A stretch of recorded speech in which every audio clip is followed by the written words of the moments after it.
Le réveil de Siddhartha. Quittant le bois où il laissait Gautama l'être accompli, et Govinda, son seul ami, il s'aperçut qu'il laissait aussi dans ce bois toute sa vie passée. Il réfléchit et constata qu'une chose s'était détachée de lui. Il n'était plus un jeune homme, il était devenu un homme. Et il se détachait de son désir d'avoir des maîtres et d'écouter leurs préceptes. Même de Bouddha, le plus grand des maîtres, le plus sage, il n'avait pu accepter la doctrine.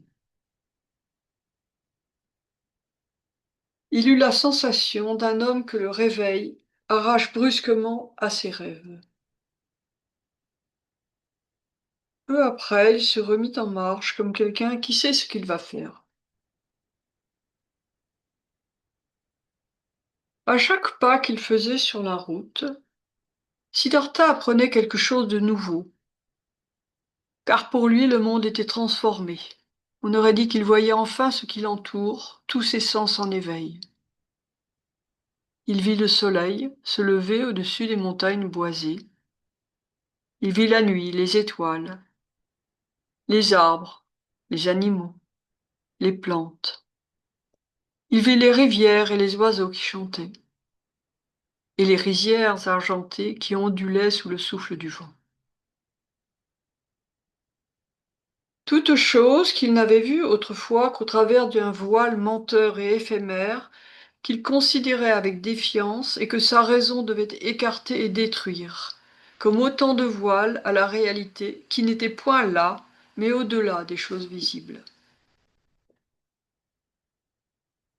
Qu'il était beau le monde pour qui le contemplait naïvement, simplement, sans autre pensée que d'en jouir à l'instant. Rien de tout cela n'était vraiment nouveau, mais il ne l'avait jamais vu.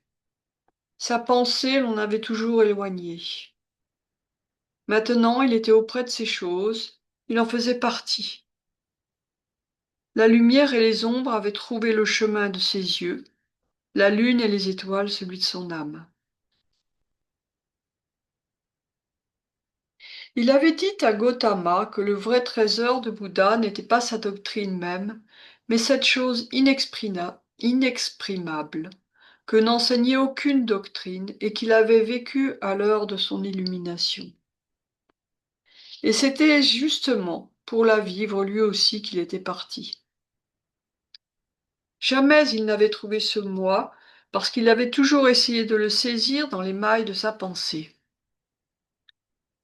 S'il était évident que le corps n'était pas le moi, qu'il était davantage le jouet des sens, la pensée ne l'était pas non plus, ni la raison, ni les connaissances acquises, ni même l'art appris de tirer des conclusions et de forger de nouvelles pensées avec les anciennes. Non, ce domaine de l'esprit appartient aussi à l'en-deçà. Les pensées et les sens étaient certes de belles choses, et le dernier des sens ne se cache-t-il pas derrière eux? C'est par eux qu'il fallait essayer de surprendre la voie secrète de l'intérieur. Pourquoi, un jour, à cette heure, Gautama s'est-il assis sous l'arbre où l'illumination vint en lui? Il avait entendu une voix dans son propre cœur qui lui ordonnait d'aller se reposer sous cet arbre, et il n'avait pas recouru aux mortifications, ni aux sacrifices, ni au bain, ni au jeûne, ni au sommeil, ni au rêve, il s'était assis là, le reste n'est rien.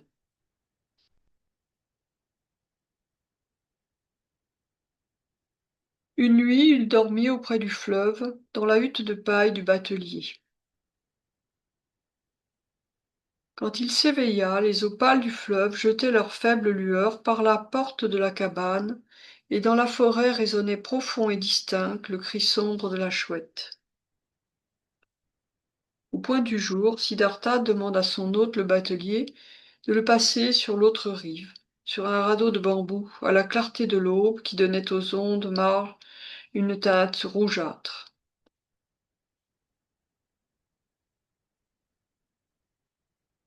C'est un beau fleuve, dit-il à son compagnon. Oui, répondit le batelier, un très beau fleuve, je l'aime par-dessus tout. Souvent, je l'ai écouté, Souvent j'ai lu dans ses eaux, et toujours il m'a enseigné quelque chose.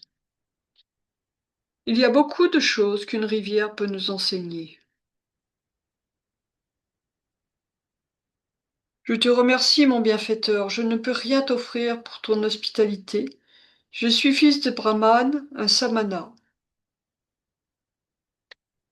Je l'ai bien vu, dit le batelier, je n'ai rien attendu de toi, ni cadeau, ni salaire, tu me le feras une autre fois. Crois-tu demanda Siddhartha en riant. Certainement, le fleuve me l'a dit, tout revient. Et toi aussi tu reviendras. Pour le moment, bon voyage, que ton amitié soit mon salaire. Ils se séparèrent en souriant. Siddhartha était heureux de l'amitié et de la bonté du batelier. Il souriait. Il est comme Govinda, comme tous ceux que je rencontre. Tous auraient droit à des remerciements et au contraire, il me manifeste de la gratitude.